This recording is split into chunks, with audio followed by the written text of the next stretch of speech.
Halo semua, kembali lagi di pembahasan soal OSNP bidang kimia tahun 2025.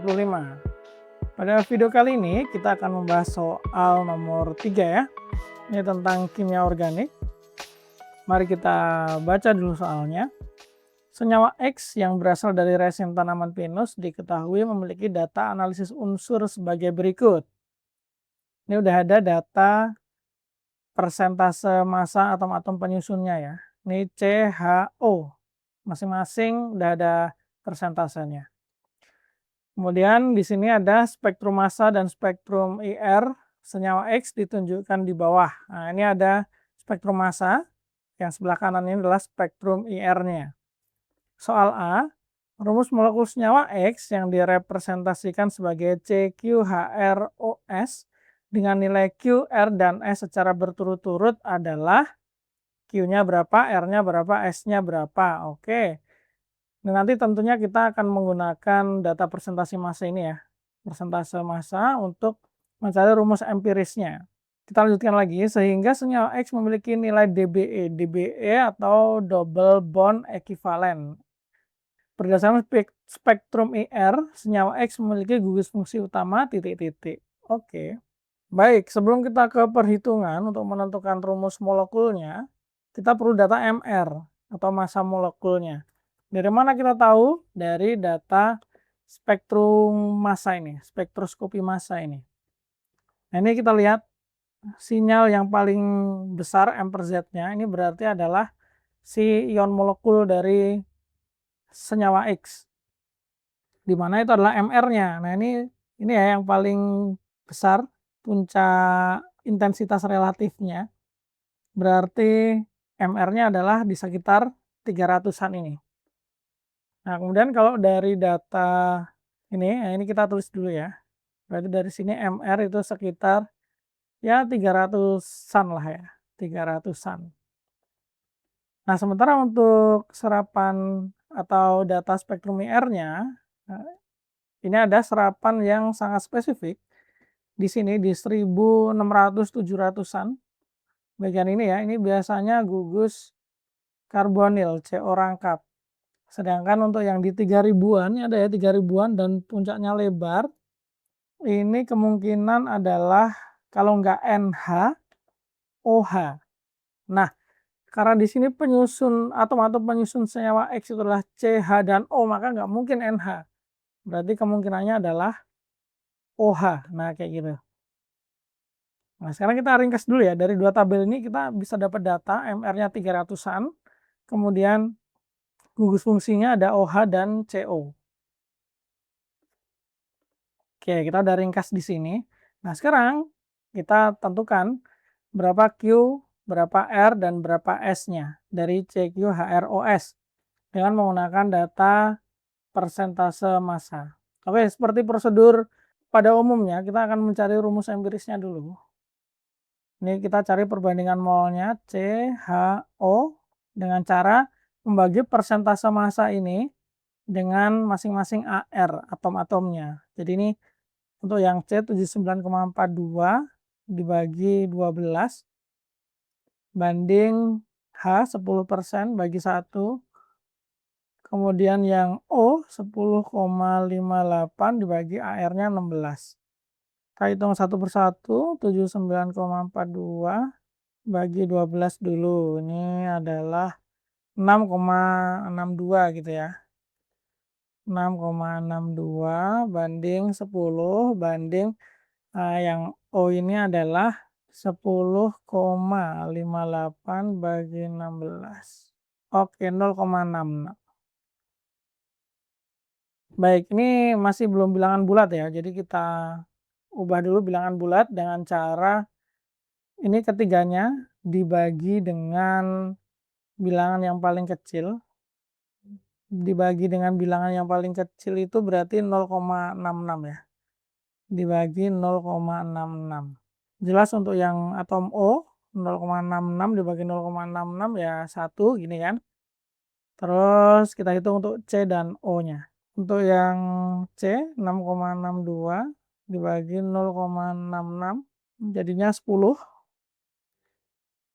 Kemudian untuk yang H 10 dibagi 0,66. Jadinya 15 ya. Kita buletin 15. Nah, ini kita udah dapat nih rumus empirisnya. C10 H15 O gini kan. Selanjutnya kita akan mencari rumus molekulnya. Dengan cara apa? Ya, kita hitung dulu aja ini kalau C10H15O ini MR-nya berapa.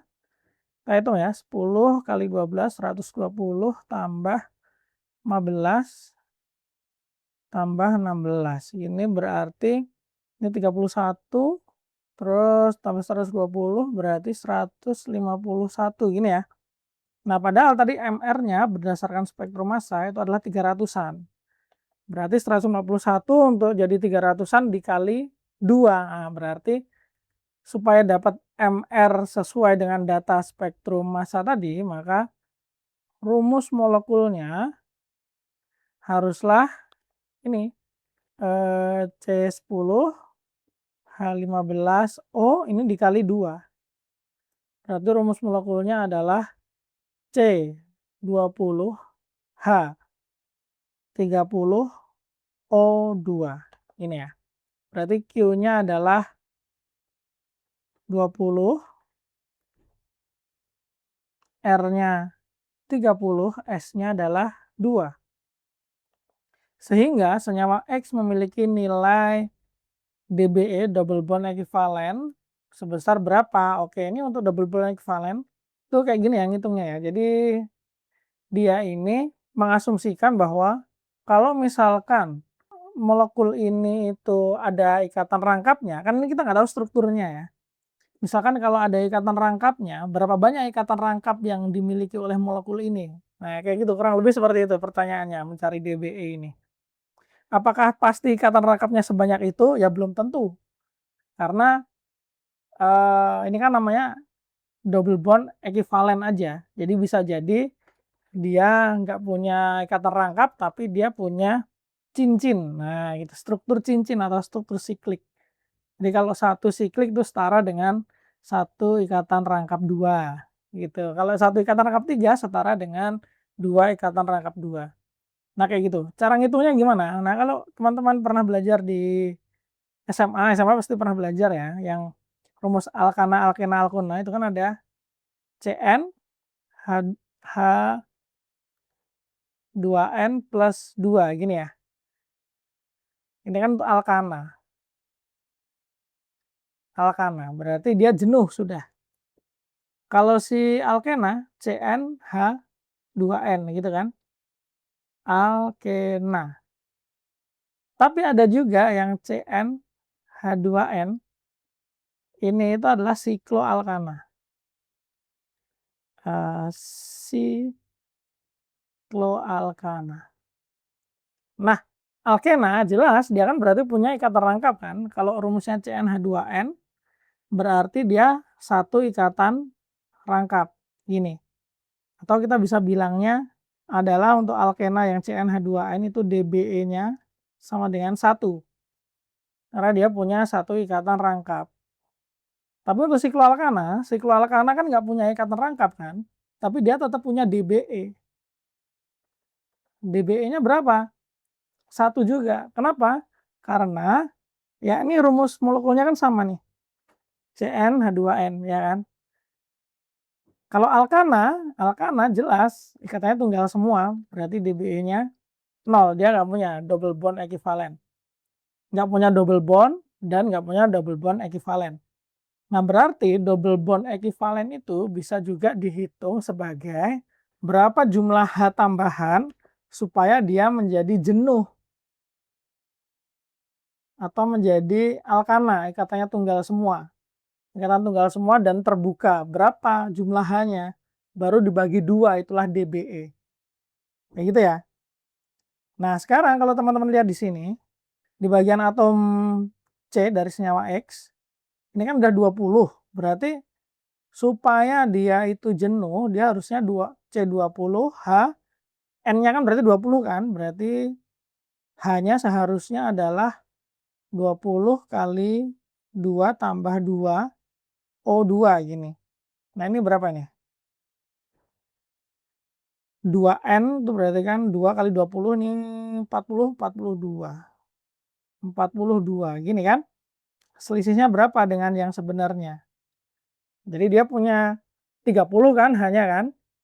Supaya dia katanya tunggal semua dan strukturnya terbuka seperti alkana, maka perlu ditambah atom H sebanyak 30 ke 42, berarti perlu ditambah 12 kan? Perlu ditambah 12, berarti dBe-nya di sini adalah 12 dibagi 2, yaitu 6. Kayak gitu ya. So, ini double bond equivalennya adalah 6. Kita nggak tahu nih strukturnya si senyawa X ini seperti apa, tapi yang jelas adalah berapa banyak sih atom H untuk membuat senyawa X ini menjadi struktur terbuka dan tidak punya ikatan rangkap atau ikatannya tunggal semua. Perlu ditambah 12. Nah, berarti dBe-nya, double bond equivalennya adalah 12 dibagi 2, yaitu 6. Seperti itu. Kemudian berdasarkan spektrum IR, senyawa X memiliki gugus fungsi utama apa? Sebenarnya tadi kita udah jawab ya, ini gugus fungsinya ada CO dan OH. Tapi kalau CO dan OH ini digabung jadi satu, ya jadinya kan COOH atau namanya asam karboksilat. Nah, jadi kita tulisnya COOH aja atau asam karboksilat. Oke, kita lanjutkan ke poin soal berikutnya, yaitu poin soal B. Spektrum CNMR dari senyawa X itu yang mana ya? Nah, ini dikasih pilihan, jadi kita cuma milih aja. Mana nih yang kira-kira CNMR-nya dari senyawa X? Oke, teman-teman tadi kan di poin A kita sudah tahu bahwa senyawa X itu punya gugus fungsi asam karboksilat ya, COOH. Ini sebenarnya bisa aja kalau teman-teman mau mencari berapa kemungkinan jenis atau lingkungan atau suasana atom C dalam senyawa X, tapi kan kita masalahnya nggak tahu nih strukturnya seperti apa gitu kan. Yang kita tahu gugus fungsinya aja. Nah, tentunya di sini kita punya atom C dikarbonil yang terikat oleh O. Nah, ini pasti serapannya atau geseran kimianya itu sangat tinggi. Kemungkinan adalah yang ini nih. Ini adalah C dari C karbonil si senyawa X. Berarti kemungkinan besar CNMR yang sesuai dengan senyawa X itu adalah yang A. Nah, kalau teman-teman misalnya nggak hafal gitu, berapa pergeseran kimianya, kalau di OSNK sih ada ya data yang seperti ini ya disediakan. Nah, tapi kalau SNP kurang tahu ya. Nah, ini teman-teman lihat nih, CO rangkap itu antara 160 sampai 220. Coba lihat, mana puncak yang di sekitar 160 dan 220? Sini nggak ada ya. Dari sini sampai sini kan nggak ada. Nah, padahal tadi dari spektrum IR kita tahu bahwa senyawa X dia punya gugus C karbonil. Berarti dia harusnya punya nih di antara 160 sampai 220. Nah, berarti jawabannya adalah yang A. Grafik yang A atau spektrum yang A. Spektrum CNMR yang sesuai dengan senyawa X. Kita lanjutkan untuk yang soal C. Senyawa X mengalami reaksi disproporsionasi dan dehidrogenasi dalam katalis PdAl2O3 menghasilkan senyawa Z. Ketika larutan Br2/CCl4 ini berarti CCl4 pelarut ya. Nanti yang bereaksi itu si Br2-nya. Ditambahkan ke dalam dua tabung reaksi berbeda yang masing-masing isinya senyawa X sama senyawa Z. Warna khas dari brom hanya hilang pada tabung berisi X. Berisi senyawa X saja. Senyawa Z berarti tidak hilang. Gitu ya. Berarti kesimpulannya adalah apa nih? Nah, itu yang ditanyakan di soal ini ya. Berdasarkan informasi ini, senyawa Z memiliki nilai dBe. Oke. Kok tiba-tiba nyari dBe? Tapi nggak apa-apa, kita lanjut dulu. Kemampuannya untuk membentuk kompleks berwarna kehijauan dengan FeBr3 disebabkan oleh adanya gugus fungsi titik-titik. Oke, baik. Kalau dari sini yang menghilangkan mana tadi? Nah, ini. warna khas brom hanya hilang pada senyawa X. Berarti senyawa Z nggak hilang kan? Ini artinya X itu bereaksi dengan Br2. Artinya X punya ikatan rangkap. Gitu ya, X punya ikatan rangkap. Berarti apakah kita bisa tarik kesimpulan Y tidak punya ikatan rangkap karena dia tidak bereaksi dengan Br2? Belum tentu ya, ini ada dua kemungkinan. Kemungkinan pertama, Y tidak punya ikatan rangkap. Kemungkinan kedua, Y punya ikatan rangkap, tapi terdelokalisasi atau aromatik. Gitu. Jadi Br2 ini bereaksi dia dengan ikatan rangkap, tapi kalau ikatan rangkapnya itu aromatik kayak di benzen, maka Br2 nggak akan bereaksi. Kayak gitu, karena ikatan rangkapnya stabil dia, terdelokalisasi atau tersebar. Nah, kita sebenarnya aromatik gitu ya. Jadi ada dua kemungkinan. Akan tetapi, kita bisa pastikan kemungkinan yang pertama ini, Y tidak punya, kok kenapa Y? Harusnya Z, sorry. Tambah dulu ya, ini Z, ini Z, yang ini Z. Oke. Ya, sampai mana tadi kita? Oh ya, sampai di sini ya. Z tidak bereaksi dengan Br2, itu dua kemungkinan. Z tidak punya ikatan rangkap CC, atau Z punya ikatan rangkap, tapi ikatan rangkapnya aromatik atau terdelokalisasi, seperti benzen, kayak gitu. Nah, kemungkinan pertama ini bisa dipastikan tidak mungkin. Kenapa? Kenapa bisa dipastikan tidak mungkin? Karena di sini ada, lihat, dehidrogenasi. Senyawa X mengalami reaksi disproporsionasi dan dehidrogenasi. Dehidrogenasi itu artinya apa? Dehidrogenasi itu adalah dia melepas H2. Melepas H2 menghasilkan apa? CC rangkap. Jadi malah sebenarnya CC rangkap ini nambah nih di senyawa Z. Karena kan Z ini kan adalah hasil reaksi dari X kan. X yang mengalami disproporsionasi dan dehidrogenasi. Dia Z-nya ketambahan ikatan rangkap malah. Z itu adalah senyawa X ketambahan ikatan rangkap. Nah gitu kan, karena tadi terdehidrogenasi. Z dihasilkan dari X yang terdehidrogenasi. Jadi sebenarnya ikatan rangkapnya bertambah, jadi pernyataan tidak punya atau kesimpulan tidak punya ikatan rangkap ini salah. Dia punya. Nah, berarti kesimpulan kedua ini yang benar. Z punya ikatan rangkap, tapi dia aromatik ikatan rangkapnya kayak benzen. Nah, barulah kita bisa menjawab pertanyaan ini. Berdasarkan informasi ini, senyawa Z memiliki nilai dBe berapa? Nih lihat.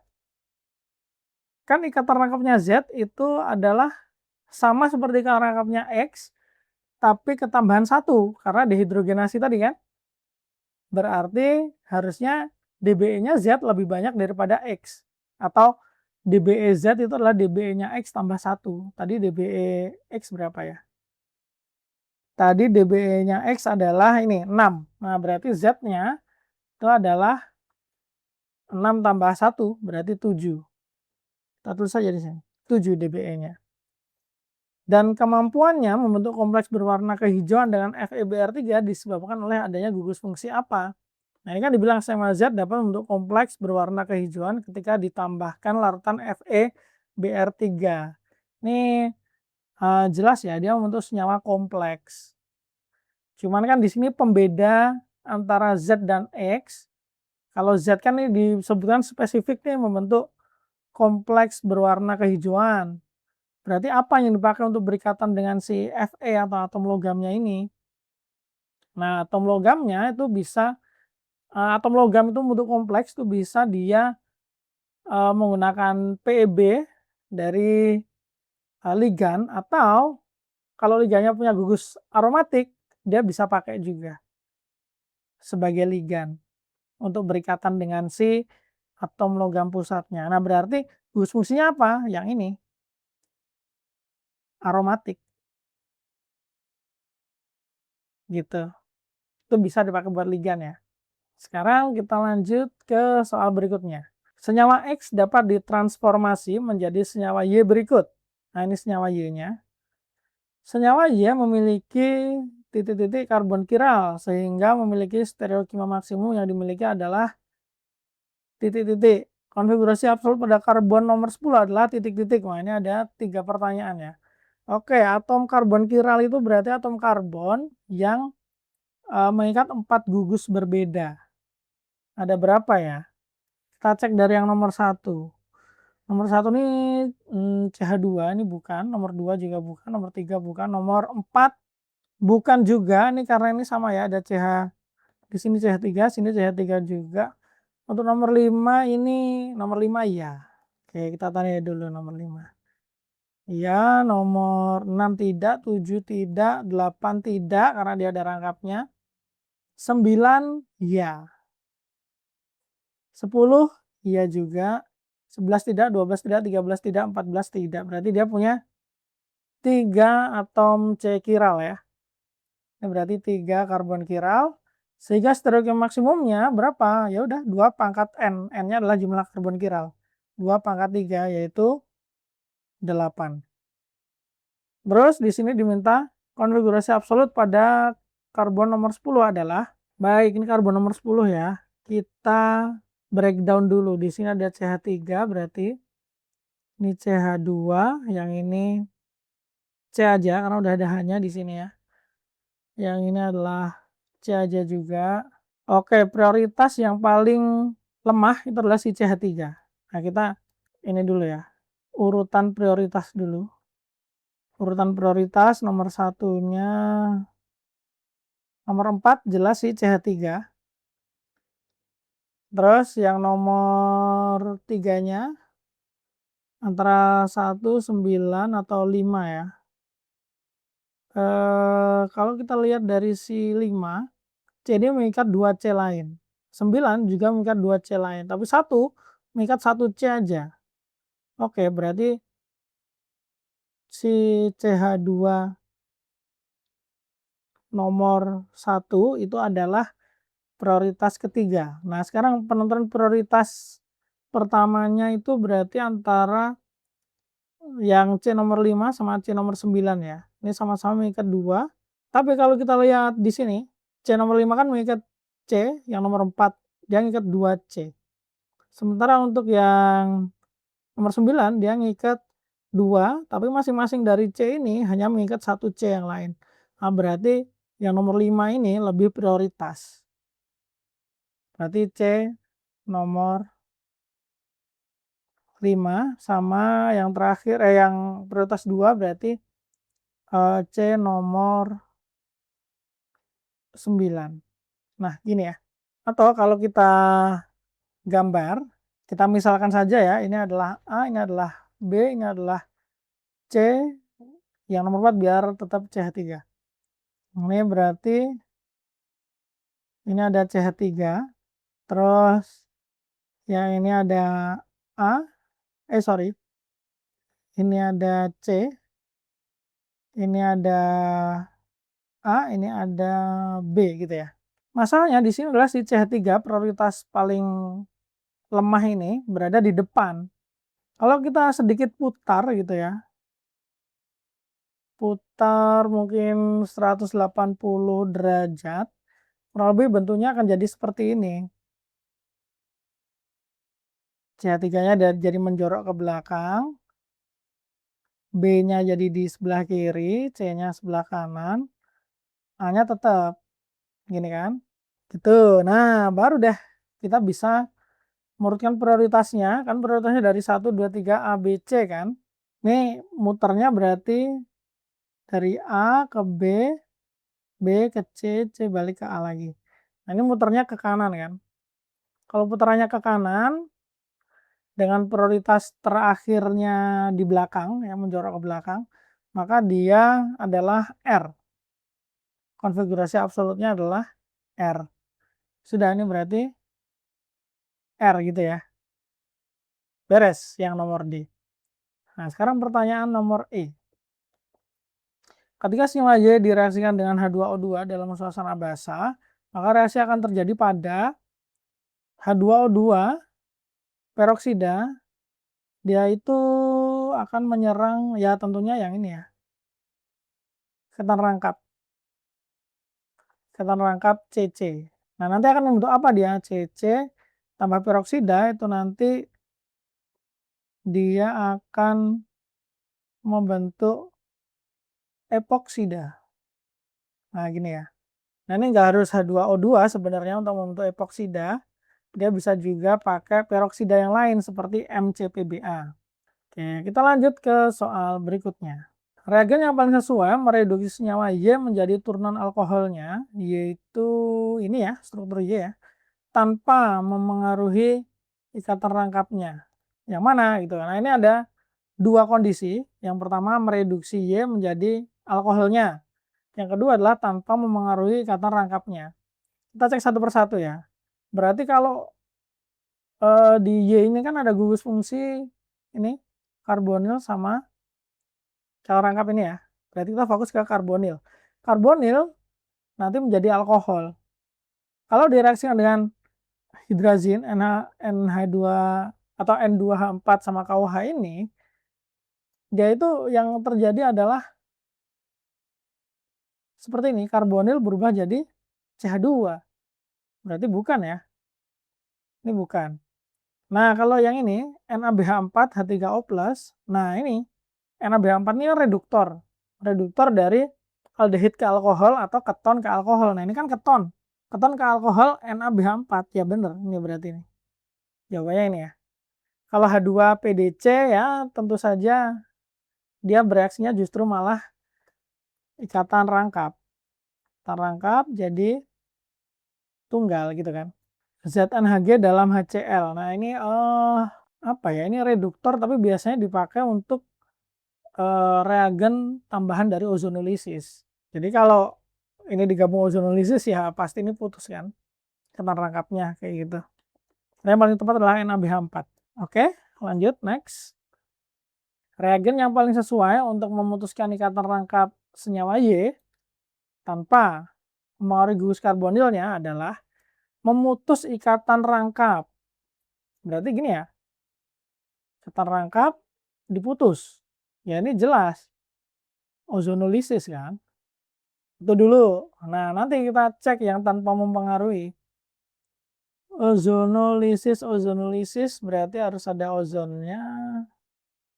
Oke, kalau yang nomor atau opsi pertama ini, K2CrO4 ini oksidator, tapi masalahnya di sini dia sudah keton, nggak bisa dioksidasi lagi. Kecuali kalau ini gugus fungsinya aldehid, maka dia bisa diubah jadi asam karboksilat. Berarti ini tidak. Terus yang kedua, 1,2 etandiol, terus ozon, nah ada ozonnya ya. Terus H2O2, berarti ozonolisisnya oksidatif. Ini bisa nih memecah. Nah, 1,2 etandiol ini buat apa? 1,2 etandiol itu kayak gini.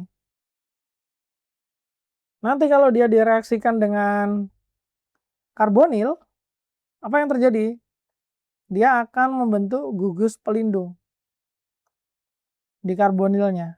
Jadi karbonilnya tidak akan ikut bereaksi, oksidasi ataupun reduksi. Nah, kayak gini. Jadi ini gugus pelindung ya. Jadi setelah ditambah etandiol, gugus karbonilnya berubah jadi seperti ini nih, terlindungi. Baru terozonolisis, dia tidak akan terpengaruh. Berarti reaksinya spesifik di ikatan rangkap CC di nomor 8 dan 14 ini. Terus oksidatif berarti nanti hasil akhirnya karboksilat. Udah selesai. Putus berarti ikatannya. Tanpa mengganggu ikatan rangkap. Berarti ini ya jawaban yang paling tepat. Tapi kita lihat juga yang opsi ketiga. Opsi ketiga. 2 ekivalen etanol. 2 ekivalen etanol itu maksudnya apa? Ini mirip juga sebenarnya. Etanol ada 2 tambah karboksilat. Karbonil. Ini sebenarnya dia juga jadi gugus pelindung. Bentuknya aja yang beda gitu kan. Nah, ini sebenarnya gugus pelindung juga. Tapi masalahnya di sini terletak pada OSO4 atau osmium tetraoksida ini. OSO4 itu ikatan rangkap, dia bukan memecah ikatan rangkapnya, tapi dia memecah sih, tapi satu ikatan aja. Dia berubah jadi diol. Kayak gitu, bukan pecah seperti ozonolisis. Kalau ozonolisis itu kan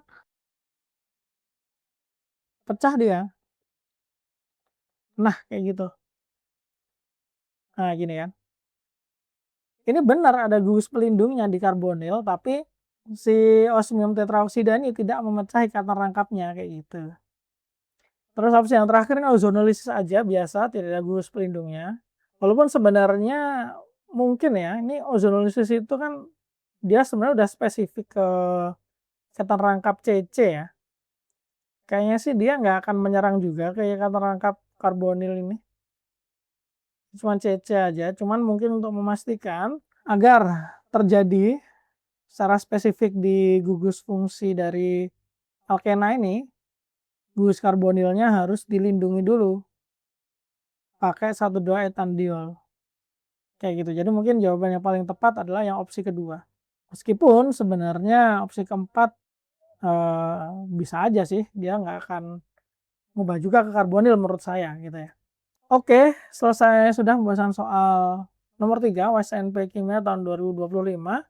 Thank you sudah menonton. See you on the next video. Dah.